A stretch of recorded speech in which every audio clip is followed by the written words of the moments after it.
পুৱতি নিশা চতিয়াত সংঘটিত হয় এক পথ দুৰ্ঘটনা। দুৰ্ঘটনাটো সংঘটিত কৰি চালকে টুথপেষ্টেৰে ফোন নম্বৰ লিখি কৰে পলায়ন। চতিয়া সাপেখাতী দলঙত সংঘটিত হয় এই দুৰ্ঘটনাটো। দলঙৰ ৰেলিং ভাঙি ওলমিল এক ডাম্পাৰ। দলঙৰ পৰা তললৈ নপৰাকৈ কথমপি ৰক্ষা পৰে ডাম্পাৰখন।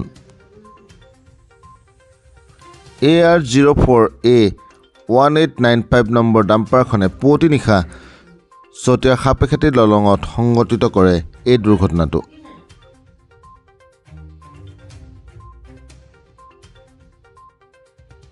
পুৱতি নিশা ডাম্পাৰখনে দুৰ্ঘটনা সংঘটিত কৰি চালকে টুথপেষ্টেৰে ফোন নম্বৰ লিখি পলায়ন কৰে।